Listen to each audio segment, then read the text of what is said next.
오늘 우리에게 주시는 하나님의 말씀은 에베소서 5장 22절에서 24절까지의 말씀입니다. 아내들이여 자기 남편에게 복종하기를 주께 하듯 하라. 이는 남편이 아내의 머리됨이 그리스도께서 교회의 머리됨과 같음이니 그가 바로 몸의 구주시니라. 그러므로 교회가 그리스도에게 하듯 아내들도 범사에 자기 남편에게 복종할지니라. 여러분들에게 책을 하나 추천을 해드리고 싶은데 혹시 부부 결혼 문제 더 깊이 좀 한번 하나님의 말씀에 더 들어가 보고 싶고 정말 하나님은 어떤 계획인지 알고 싶으신 분들은 팀 켈러 목사님의 결혼을 말하다 그 책을 꼭 읽어보시기 바랍니다. 제가 그 책 속에서 우리에게 주시는 참 중요한 내용들을 설교 중에 담아 여러분에게 전해드리기는 하겠습니다만 제한된 시간으로 그 내용을 다 담기가 어렵더라고요. 그래서 여러분들도 관심이 있고 더 알고 싶으신 분들은 그 책을 보시도록 여러분에게 추천해 드리겠습니다. 우리가 5월이기 때문에 그저 가정의 달 설교를 하나보다 이렇게 받으시지 않게 되기를 바랍니다. 말씀을 준비하며 기도하는 중에 주님의 마음은 우리 생각과는 전혀 다르게 너무나 이 문제에 대해서 뜨겁고 간절하신 것을 알게 됐습니다. 누가복음 17장 28절에 보면 예수님께서 마지막 다시 오실 때에 그때는 롯의 때와 같을 것이라 그렇게 말씀을 하셨습니다. 여러분 롯 이야기 아시죠? 소돔과 고모라가 유황불 심판을 받게 될 때에 하나님께서 롯의 가정을 구원하시기로 하셨습니다. 아브라함의 기도로 인해서 천사들을 보냈습니다. 롯의 가정을 빨리 그 소돔성에서 끌어내려고 하는데 롯의 가족들이 막 우왕좌왕하면서 천사들을 따라 못 나오는 겁니다. 왜냐하면 그 롯의 사위들이 문제였어요. 롯의 사위들은 하나님이 소돔성을 멸망시키고 징계하신다는 말은 농담으로 받아들입니다. 그래서 떠날 생각을 안 하는 겁니다. 그러니 어떻게 해야 할지 난감하지요. 그래서 쩔쩔매다가 시간은 자꾸 지나가고 나중에는 천사들이 롯의 가족을 거의 끌어내다시피 그 소돔성에서 끌어냅니다. 사위들은 어쩔 수 없이 이제 포기해야 되죠. 그러면서 이제 곧 하나님이 유황불로 심판하실 텐데 너희들이 이 앞에 있는 소알성까지라도 빨리 도망가라. 도망가되 무슨 소리가 뒤에서 들리든지 절대 뒤돌아보면 안 된다.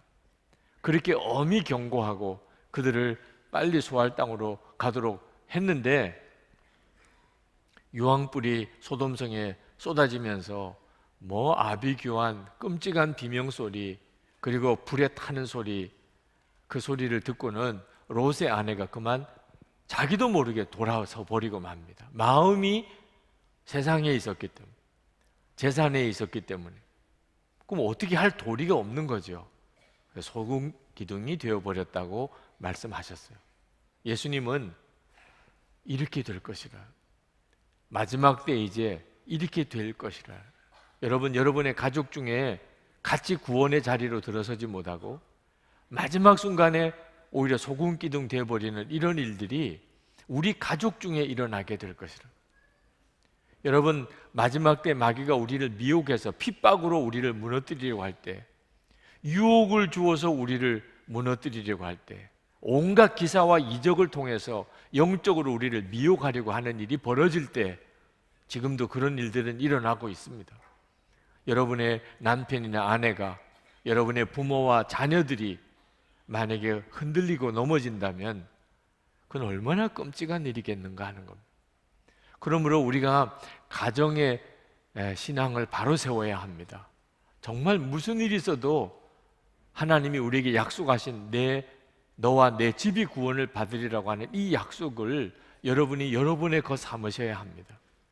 그래서 오늘 그 첫 번째 말씀이 아내에게 주신 말씀입니다. 오늘 이 말씀을 들으실 때 아내 되시는 분들은 어떠셨나요? 심란하셨나요? 오늘은 은혜 받기가 참 어렵겠구나 그렇게 생각하셨습니까? 남편에게 죽게 하듯이 복종하라 주님이 말씀하신 이 말씀을 오늘 같이 깊이 좀 나눠 보려고 합니다. 여러분, 이 말씀이 좀 부담스러워 보이긴 합니다만 실제로는 우리가 결혼할 때 했던 서약입니다. 갑자기 하나님이 우리에게 던져주시는 말씀이 아니고 결혼할 때 우리가 서약한 내용입니다. 안타까운 것은 결혼 서약 해놓고 잊어버린 사람이 너무 많다는 겁니다. 여러분은 여러분이 결혼식 때 무슨 약속했는지 다 기억하고 사십니까? 그리고 그 약속을 지키며 사십니까? 여러분, 동거와 결혼의 차이가 뭔지 아십니까? 남녀가 서로 좋아서 같이 함께 사는 것, 뭐 결혼이나 동거나 다 마찬가지죠. 그런데 완전히 다릅니다.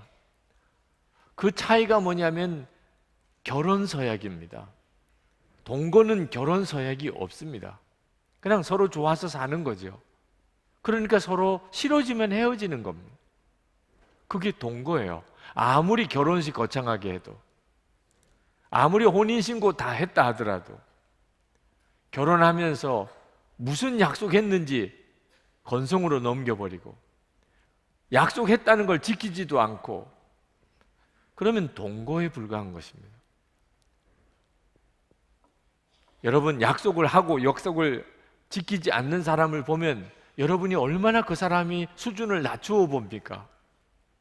근데 여러분은 여러분의 생애에 가장 큰 약속, 하나님 앞에서 배우자에게 한 약속, 아내는 남편에게 순종하겠다고, 남편은 아내를 사랑하겠다고 그 서약하고 부부가 된 거거든요. 그 약속을 기억도 하지 않고 지키지도 않는다면, 그렇다면 어찌 하나님 앞에서 가정이 구원을 받고 복을 받기를 원하십니까? 왜 하나님께서는 아내에게 남편에게 복종하라는 이런 부담스러운 약속을 하셨을까요? 결혼 생활이 쉬운 일이 아니기 때문에 그렇습니다. 결혼하는 사람들은 결혼만 하면 행복하게 잘 살 거라고 생각하지만 실제로 결혼 생활은 참 어려운 일입니다. 여러분, 부부가 결혼해서 그렇게 함께 살게 되면 너무너무 친밀하게 되고 그리고 상대방을 다 알게 됩니다. 결혼하기 전에 상대방 아는 건 아는 게 아닙니다. 결혼을 하고 나면 비로소 상대방을 알게 돼요. 그 사람의 진짜 모습을, 은밀한 모습을, 그 사람의 진정한 성품을, 생활을 결혼하고 나면 아는 거예요. 부모와 자녀 간의 관계도 가깝죠. 그러나 부부 관계와 비교가 안 돼요. 부부 관계는 벌거벗고도 부끄럽지 않은 그런 친밀함입니다. 그러다 보니까 어떤 사람이 가지고 있는 성격적인 결함, 생활 습관의 문제 고스란히 다 드러납니다. 당신은 어쩌면 겁이 많은 사람일 수 있습니다. 아주 이기적인 사람일 수도 있습니다. 융통성이 없는 사람일 수도 있습니다. 자기 주장이 강한 사람일 수도 있고 쉽게 삐치는 사람일 수도 있고 성격이 거칠어 폭력적인 사람일 수도 있고 산만하고 무신경하고 둔감한 사람일 수도 있고 남을 판단하고 비판하기를 좋아하는 사람일 수도 있고 완벽주의자적인 성격일 수도 있고 조급하고 신경질적인 성향일 수도 있습니다. 쉽게 화를 내는 사람일 수도 있고 지나치게 독립적이어서 남에게 부탁 한 번 못하는 사람일 수도 있고 사랑받고자 하는 욕구가 너무 커서 진실을 은폐하거나 사람들에게 인정받고 싶어서 열심히 일만 하는 부류의 사람일 수도 있습니다. 인색해서 남들에게 야박하다는 소리를 들을 수도 있습니다. 우리 누구든지 다 자기의 성격적인 문제를 가지고 있습니다. 그런데 결혼하지 않은 관계에서는 이 실체를 정확히 알지 못합니다. 부모와 자식지간에도 그리고 친구 사이에도 어느 정도쯤은 알지만 그 실상을 정확히 모릅니다. 그리고 안다고 하더라도 관계가 깨어질 만큼 그렇게 위기는 아닙니다. 그런데 부부는 다릅니다. 부부는 결혼해서 서로 함께 살아보면 그 사람의 진짜 모습이 완전히 다 드러납니다. 어떻게 감출 수가 있겠어요? 그리고 그 사람의 성격적인 결함, 생활 습관의 문제는 배우자에게 직접적인 고통을 가져다 줍니다. 함께 살아야 하니까, 한 몸이니까요. 그러니까 그 사람이 가지고 있는 여러 가지 어려운 성격적인 문제가 배우자에게 고통을 줍니다. 배우자의 마음에 상처를 줍니다. 배우자에게 극심한 낙심을 가져다 줍니다. 분노를 일으키기도 합니다. 이게 결혼 생활이에요. 이렇게 서로 배우자의 허물을 알고, 그리고 그것 때문에 서로 실망하고, 그것 때문에 상처받고, 그것 때문에 분노하면서 어떻게 부부관계를 유지해 갈 수 있지요? 결혼 서약 때문이에요. 아내는 순종하겠다고 약속했고 남편은 사랑하겠다고 약속했기 때문에 결혼해서 보니까 영 문제가 많은 사람, 이런 사람일 줄 몰랐다고 하더라도 약속했잖아요. 하나님 앞에서 배우자에게 약속했잖아요. 순종하겠노라고, 사랑하겠노라고. 그 약속이 울타리가 되어주는 거예요. 하나님이 성숙한 남편과 아내로 만들어줄 때까지 진정으로 서로 깊이 이해하고 하나가 되어지는 그런 부부가 될 수 있을 때까지 울타리가 필요해요. 시간이 필요해요. 호머의 오디세이에 보면 오디세이가 트로이 전쟁에서 승리하고 그리스로 돌아가는데 사이렌이라는 섬을 지나가게 됩니다. 이 사이렌 섬에는 아주 아름다운 여인의 노래소리가 들리는데 선원들이 그 소리를 들으면 완전히 미쳐버립니다. 그래서 죽는 줄 모르고 물속에 다 빠져들어가서 비참하게 죽음을 맞이하는 그런 전설이 있어요. 이 오디세이가 사이렌 섬을 지나가야 되겠는데 어떻게 해야 될까? 그래서 선원들의 귀에 밀랍으로 귀를 막습니다. 그리고 선원들에게 명령하기를 자기를 돛대에 묶으라는 거예요. 칭칭 묶어 놓습니다. 그리고 이제 이 섬을 지나갈 때 만약에 내가 어떤 명령을 하든지 어떻게 소리를 지르든지 너희들은 그냥 계속 노만 지어 가라, 그렇게 명령합니다. 사이렌 섬을 지나가는데 여인의 노래소리가 들립니다. 이 오디세이가 미쳐요. 그리고 선원들에게 명령합니다. 배를 돌리라. 완전히 배가 파선하는 자리로 몰고 가려는 거예요. 그러나 아무리 소리 질러도 그 선원들은 다 그냥 앞으로 노만 저어 갑니다. 발버둥을 쳐려고 그래 묶여버렸어요, 돛대에. 그래서 무사히 그 사이렌 섬을 지나가게 된 거죠. 여러분, 우리가 결혼할 때 서약을 했다는 것은 자기 자신을 돛대에 묶는 거예요. 아내가 될 사람이 남편에게 복종하겠다고, 남편은 이제 아내를 사랑하겠다고 약속하는 것은 자기를 돛대에 묶는 거예요. 이제 결혼하고 풍랑이 일기 시작합니다. 서로 실망을 했다 그러고 서로 싸우기도 하고 도무지 하나 될 수도 없을 것 같은 느낌이 들어서 이제는 우리 부부 관계를 깨트려 버려야 되겠다고 하는 생각이 들 때에도 이미 자기를 돛대에 묶어버렸어요. 순종하겠노라고, 사랑하겠노라고 약속했기 때문에. 우리의 문제는 너무 크고 우리의 사랑은 너무 연약해요. 그래서 그대로만 두면 정상적인 결혼 생활을 계속 유지할 수 있는 가정이 그렇게 많지 않습니다. 다 깨어지는 거예요.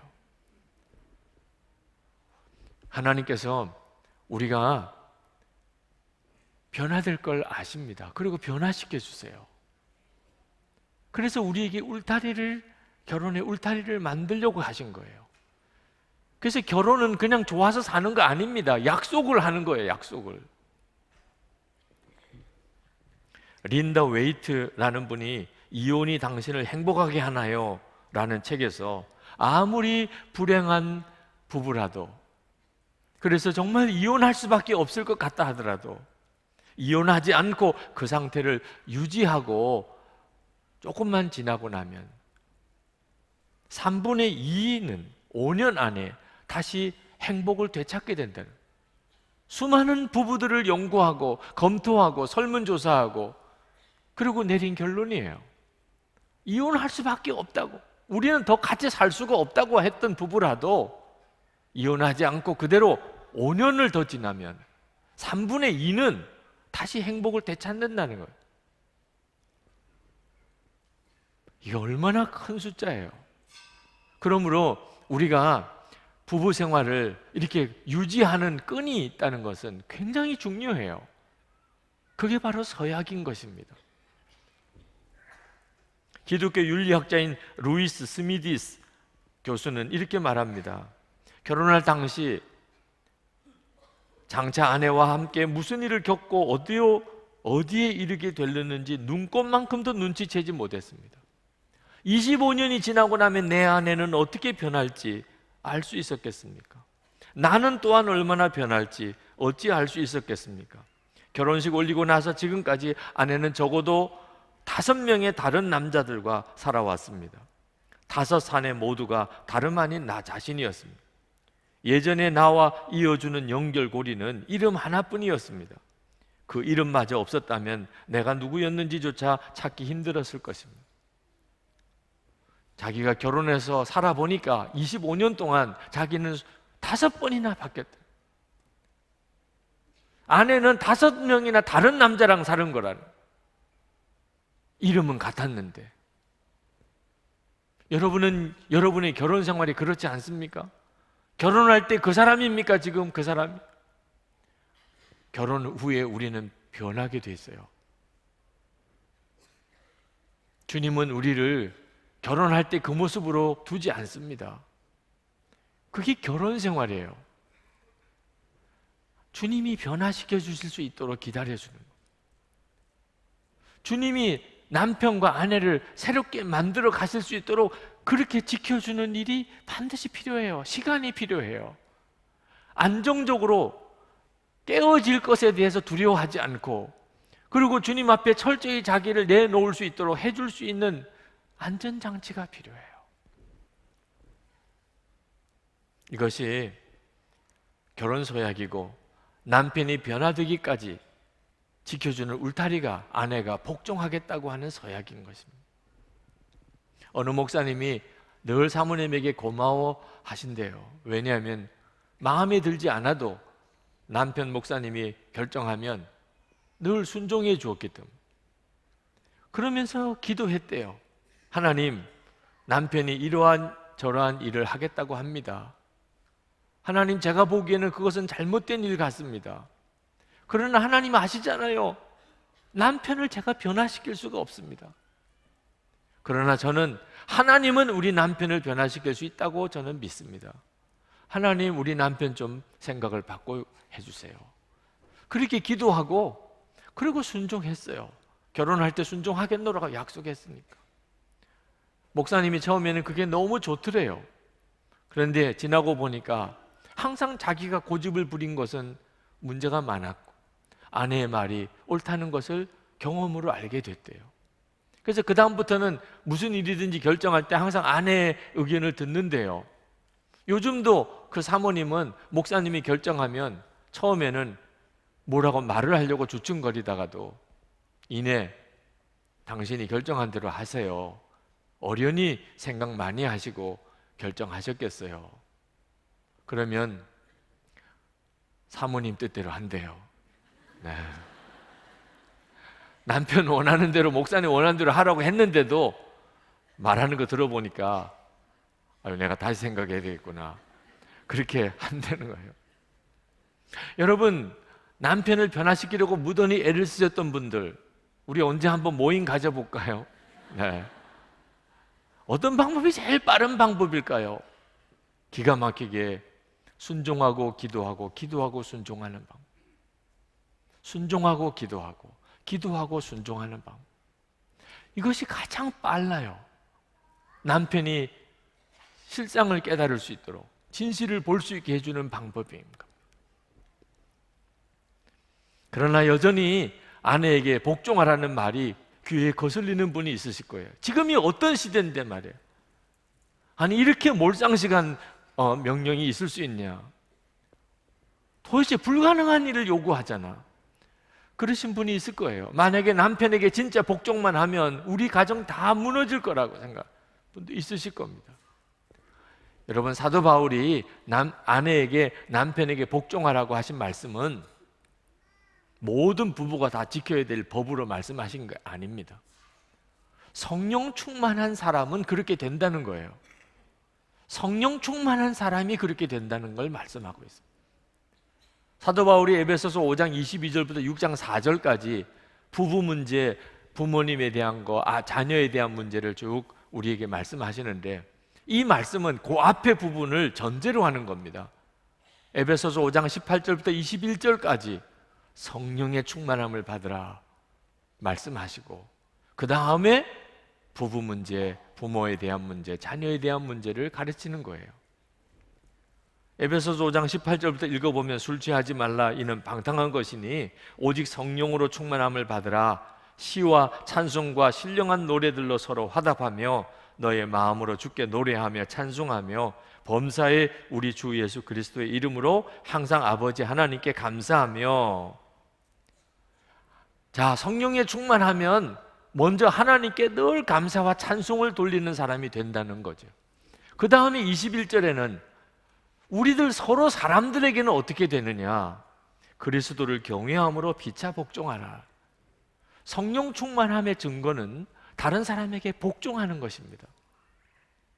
여러분 중에 아무리 교회 일 열심히 하고 아무리 탁월한 리더인 것처럼 보여도 그 사람이 진짜 성령 충만해서 그런 건지 아닌지는 복종함이 있느냐, 다른 사람에게 복종함이 있느냐. 복종할 줄 모르는 사람은 아직 성령 충만함 아닙니다. 자기 열심이지. 이것이 하나님께서 말씀하신 거예요. 그리고 제일 먼저 부부 사이에 적용하는, 아내에게 남편에게 복종하는.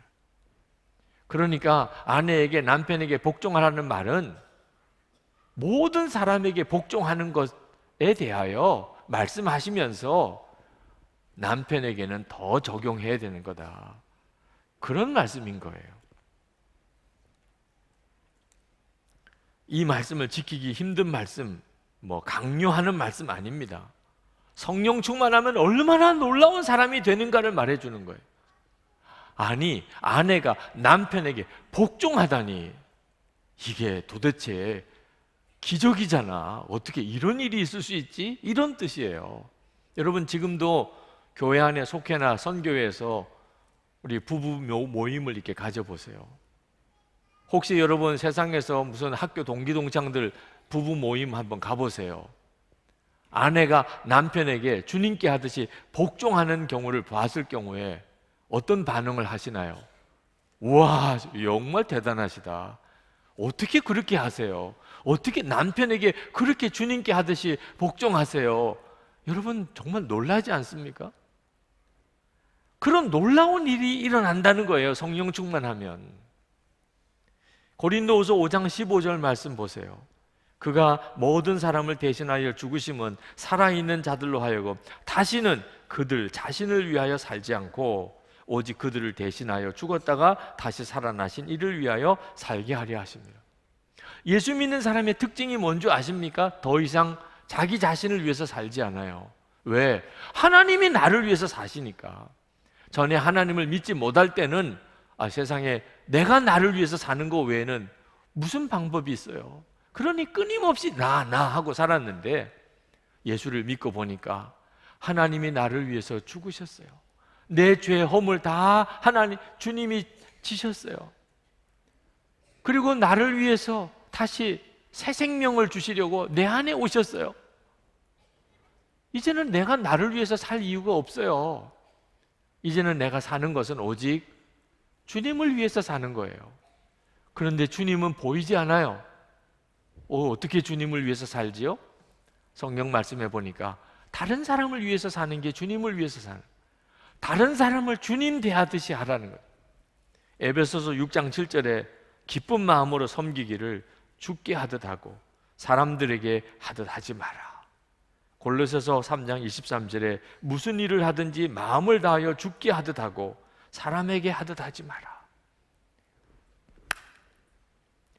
이게 정말 놀라운 일이에요. 예수 믿는 사람의 특징은 더 이상 자기를 위해서 살지 않아요. 다른 사람을 주님께 하듯이 섬겨요. 이것이 예수를 믿는 사람의 특징이에요. 걱정과 염려가 없어요. 자기 자신에 대해서는 더 이상 두려워할 것도 없어요. 아내에게 남편에게 복종하라는 말은 바로 이 일의 첫 번째 실천이에요. 아내가 더 이상 자기 자신에 대해서 걱정하지 말라는.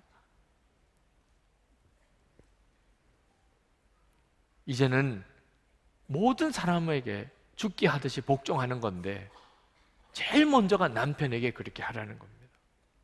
베드로전서 3장 1절에 아내들아 이와 같이 자기 남편에게 순종하라. 이는 혹 말씀을 순종하지 않는 자라도 말로 말미암지 않고 그 아내의 행실로 말미암아 구원을 받게 하려 함이니 2절에 너희의 두려워하며 정결한 행실을 봄이라. 여러분, 예수 안 믿는 남편에게도 순종하라는 거예요. 왜? 그게 남편을 구원하는 가장 빠른 길이니까, 유일한 길이니까. 남편이 아내를 볼 때 아내의 말을 듣지 않고 아내의 행실을 본다는 겁니다. 그런데 아내의 행실이 두려워하며 정결한 행실이라. 여기 두려워한다는 말은 무서워한다는 뜻이 아니고 어려워한다는, 주님이 함께 계심을 진짜 아는 사람이라는 뜻이에요. 예수님이 함께 계시는 것을 정말 알고 나면 어떻게 될까요? 말하는 거 조심하지요. 행동하는 거 조심하지요. 감정적으로 행동하지 않지요. 항상 주님이 원하시는 게 뭘까 생각하지요. 이것이 두려워한다는 뜻이에요. 경외한다는 말이에요. 그러니까 정결하게 되지요. 남편이 아내를 보니까 아내가 두려워하고 정결한 행실이 있어요. 그 자체가 주님을 만나는 거예요. 그래서 남편이 주께로 돌아오는 일이 벌어진다는 거죠. 존 하이드 선교사님이 1904년에 인도의 대부흥을 일으킬 때 시알코트라는 곳에서 거기에서 성회가 열렸습니다. 존 하이드 선교사님이 설교를 해야 되는데 숙소에서 말씀을 전하기 전에 기도를 시작했습니다. 그 친구 선교사님 팽원 존스 선교사님이 같이 방을 썼는데 존 하이드 선교사님이 기도를 시작하니까 방해하지 않으려고 잠깐 바깥을 나갔습니다. 1시간쯤 지나서 이제 기도가 그쳤으려나 들어와 보니까 여전히 기도를 하고 계세요. 식사 때가 됐는데도 기도를 하고 계세요. 혼자서 가서 밥을 먹고 와 보니까 또 기도하고 있어요. 밤을 지내도록 계속 기도하고 있어요.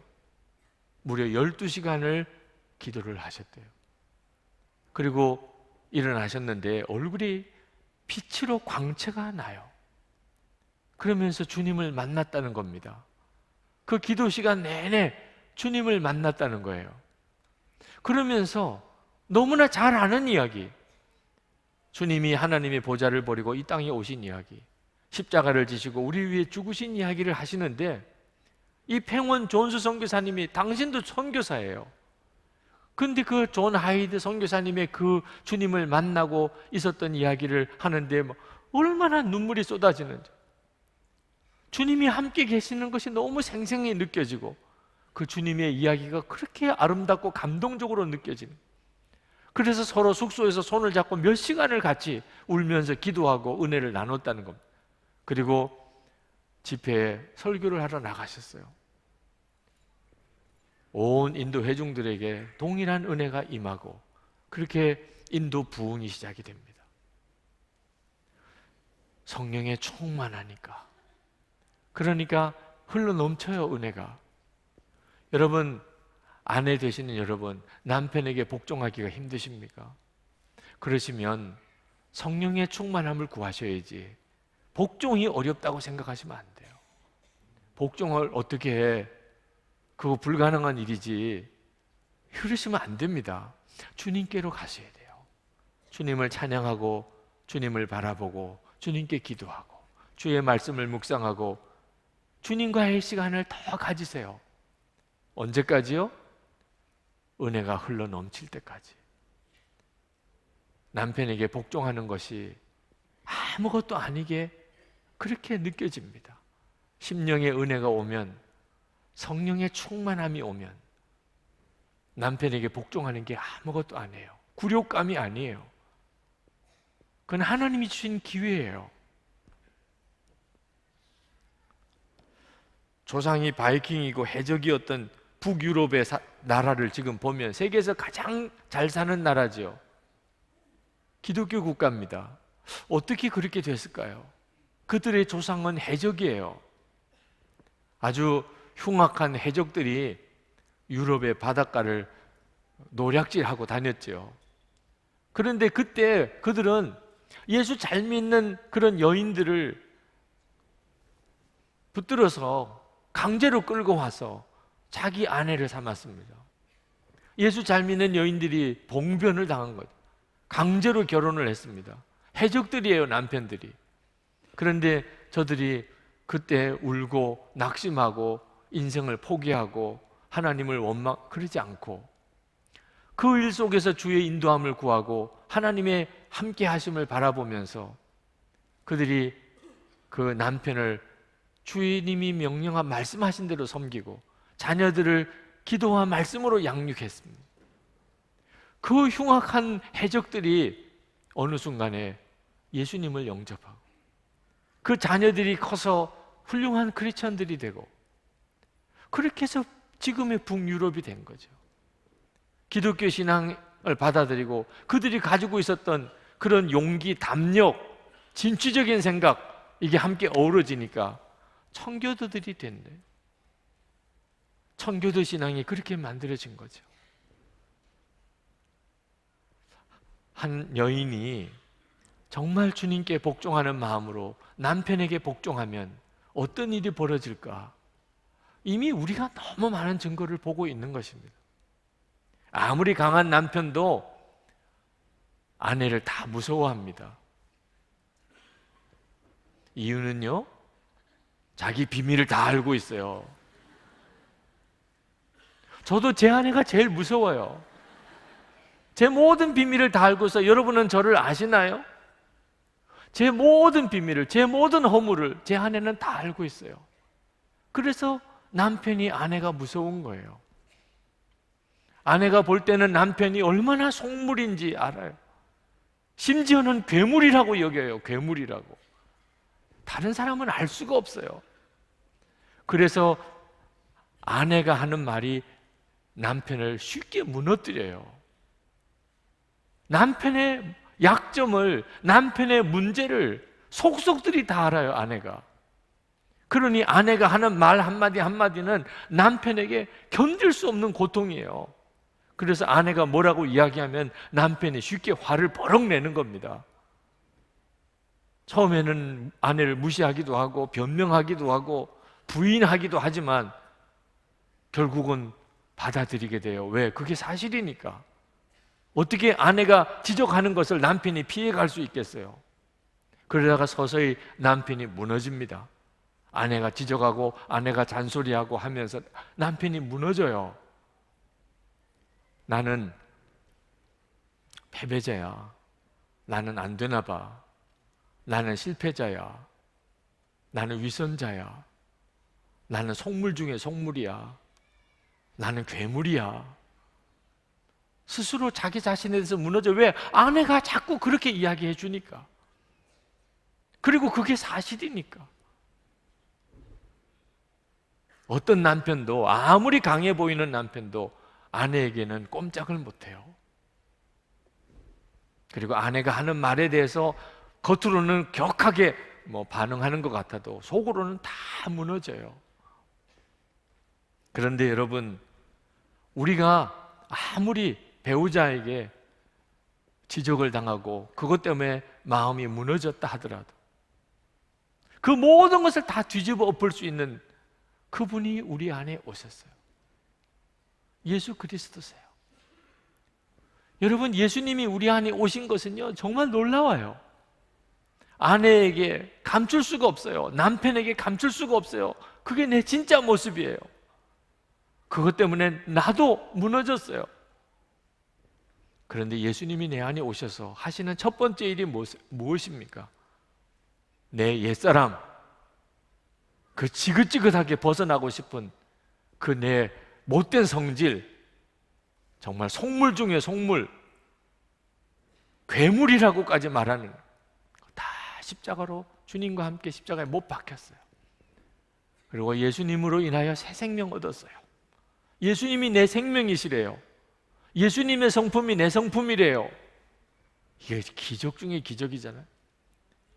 이 일이 예수 믿을 때 우리에게 일어나요. 그리고 예수님께서 우리 안에 오셔서 나를 변화시키고, 하나님이 나를 사랑하시고, 하나님 나를 향한 놀라운 계획을 가지고 계시고, 예수님이 내 생명이시다고 놀라운 믿음을 나에게 바꾸어 주시고, 그리고 그 다음에 하는 일이 나의 배우자에게, 남편에게 그가 가지고 있는 마음의 상처, 좌절감, 병든 마음, 그걸 고쳐주시려고 하세요. 내 안에 오셔서 나를 통하여, 그래서 아내에게, 남편에게 복종하라고 하는 거예요. 왜? 예수님이 죽기까지 복종하신 분이에요. 우리를 구원하시려고. 예수님이 남편의 발을 씻어주고 싶어요. 그렇게 하신 분이에요. 자기를 부인하고 떠나가고 도망갈 제자들의 발을 씻기신 분이에요. 예수님은 그걸 아내 보고 하게 하시는 거예요. 아내를 통해 주님을 만나요. 팀 켈러 목사님도 그렇게 말씀하셨지만, 저도 이따금 교인들로부터 은혜 받았어요, 참 목사님 너무 귀해요, 이런 말씀을 들으면 그게 뭐 기분 나쁠 이야기는 아니지만 그것 때문에 막 춤을 추고 좋아할 정도도 아니에요. 왜? 그분이 나를 얼마나 알겠어요. 그저 겉으로 보이는 것만 가지고서 저를 칭찬하고 그렇게 저를 높여주신, 그건 진짜가 아니죠. 얼마든지 착각할 수도 있는 거지요. 그러니 뭐 그것 때문에 제가 뭐 좋아서 춤을 출 일은 아니죠. 그런데 제 아내가 저를 칭찬하면 달라요. 제 모든 걸 알고 있는 아내예요. 제가 얼마나 허물이 많고 부족한지를 제 아내는 다 알아요. 그런데 제 아내가, 여보 당신은 참 훌륭해요, 오늘 말씀이 너무 은혜로웠어요. 진짜 혼자 화장실 가서 춤출 일이에요. 네. 아내의 남편을 향한 칭찬과 인정이 남편을 살려요. 아무것도 아닌 것 같지요? 아내 되시는 여러분, 정말 아무것도 아닌 것 같지요? 남편은 알아요. 아내만큼은 내 모든 것을 알고 있다고. 그런데 그 아내로부터 격려를 받았어요. 높임을 받았어요. 그러면 남편은 속에서부터 뜨거운 것이 일어나요. 얼마든지 할 수 있다고 확신이 서요. 더 잘하고 싶어져요. 그래서 주님이 아내에게, 남편에게 죽게 하듯이 복종하라는. 남편은 때때로 정말 주님을 만나고 싶을 때가 있어요. 나를 사랑하시고 끝까지 나를 위해 주시고 나를 붙잡아 주시는 주님. 그런데 그것을 아내를 통해서 만나요. 이것이 하나님의 계획이에요. 루즈벨트 대통령, 미국의 유일한 사선 대통령이죠. 경제 대공황 극복하고 세계 2차 대전을 승리로 이끌었던 참 훌륭한 사람. 근데 그가 39살 때 이 척수성 소아마비로 장애인이 됐습니다. 한참 꿈을 펼쳐야 될 젊은 정치인이 완전히 거꾸라졌어요. 휠체어를 타고 아내가 뒤에서 밀어주면서 어느 날 정원에 나갔을 때 아내에게 참 묻고 싶은 거, 그러나 목에 잘 안 나오는 질문을 했습니다. 여보, 내가 이렇게 장애인이 됐는데도 여전히 나를 사랑하오? 남편이에요. 그게 남편이에요. 아내가 여전히 나를 사랑할까? 그때 엘리나 루즈벨트, 그 아내가 이렇게 대답했어요. 내가 당신 다리랑 결혼한 줄 아세요? 나는 당신의 인격을 좋아해서, 존경해서, 그래서 결혼한 거예요. 당신이 소아마비가 된 거와 무슨 상관이 있어요? 그 말에 이 루즈벨트가 다시 일어날 힘을 얻었어요. 아내는 남편을 얼마든지 놀랍게 세울 수 있어요. 죽게 하듯 복종하면, 기도하고 순종하고 순종하고 기도하면. 아내 여러분, 남편에게 그렇게 복종하면 남편은 좋겠지만 내가 받을 보상은 뭐예요?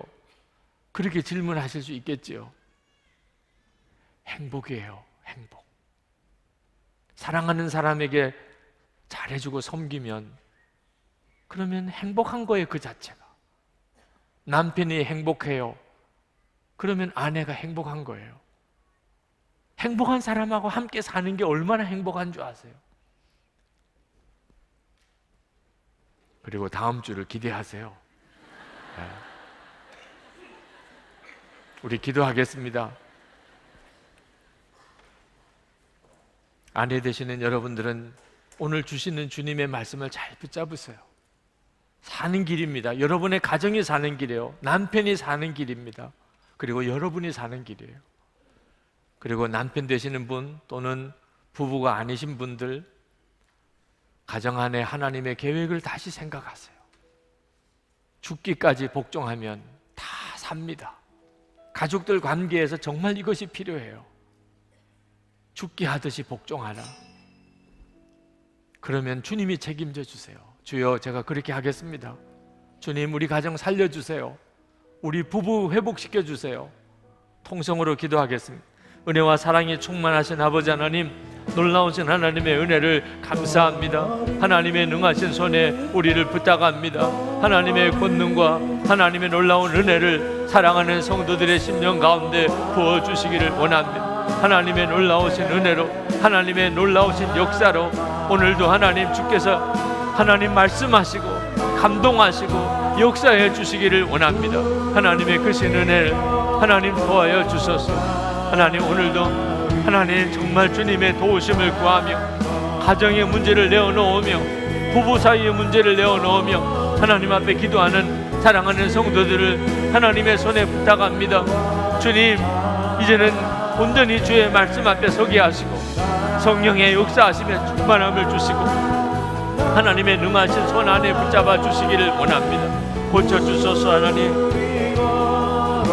하나님의 능하신 손에 온전히 사로잡아 주소서. 주님의 역사를 믿습니다. 오늘도 주님의 나와 하나님 예배하고 말씀 붙들고 가는 성도들의 삶 속에 마음의 심령에 가정 안에 하나님이 변화시키시고 새롭게 하시는 은혜의 역사가 놀랍고 충만하게 임하게 하실 줄을 믿습니다. 주님을 찬양합니다. 하나님 받아주소서. 주님 역사해 주소서.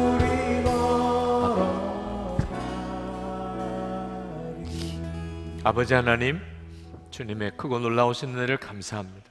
오늘도 하나님께 나와 예배하고 하나님을 찬양하고 그리고 말씀 앞에 선 모든 성도들 머리에 주님이 친히 손을 얹어 안수하소서. 저들의 부부 생활과 가정 생활에 복을 주소서. 마음의 심령의 깊은 곳까지 주님 임하셔서 저들 안에 있는 상처들, 부부 관계에서 비롯된 많은 상처들, 쓴뿌리들 하나님 다 주님 십자가에 함께 못 박으시고 우리 주님만이 줄 수 있는 온전한 새사랑 허락해 주소서. 주님의 생명으로 사는 새 생명으로 살게 하소서. 아내 믿음으로 성령의 충만함으로 남편 보는 눈을 열어주소서. 죽게 하듯 순종하며 나아갈 때 남편을 세우시고 그리고 아내를 하나님께서 복을 주소서. 우리의 가정 안에 진정한 구원의 역사, 은혜의 역사가 충만하게 일어나게 하소서. 오늘도 하나님께 예배하고 정성을 다해서 하나님께 헌금한 성도들에게 또한 주의 손을 얹어주시기 원합니다. 주님을 사랑하고 주님을 믿고 감사하는 마음입니다. 아버지 하나님, 평생 이 믿음으로, 이 사랑으로, 이 헌신으로 살기를 원합니다. 성도들의 삶에 주의 손을 더하소서. 가정의 은혜의 회복뿐만 아니고 육신의 강건함도 주시고 일터에서 복을 주시고 우리의 자녀들이 우리보다 더 귀하게 쓰임받게 주여 역사해 주옵소서. 우리의 간절한 기도, 끊어지지 않는 기도, 북한에 있는 동포를 위한 기도, 이 민족의 통일을 위한 기도 하나님 들어주소서. 악한 정권 주의 손으로 꺾으시고 억압에서 동포들을 풀어주시고 자유와 평화의 복음이 전해지게 하옵소서. 주님, 우리가 사는 이 나라도 하나님 무신론과 극심한 물질과 향락주의에서 주님 이 백성을 온전케 하소서. 은혜의 눈을 열어 진정한 부흥이 일어나게 하소서. 하나님, 선교사님들을 위해 기도합니다. 오지에서 참으로 외로운 형편에서 주님만 바라보고 사명 감당하는 선교사님들 은혜 위에 은혜로 더하시고 오늘도 드리는 예배 위에 세운 교회 위에 성령의 충만함을 더하여 주소서. 주 예수 그리스도 이름으로 간절히 기도합나이다. 아멘. 우리 다 일어나셔서 주님과 함께 또 한 주간 동행하는 놀라운 믿음을 찬송합시다.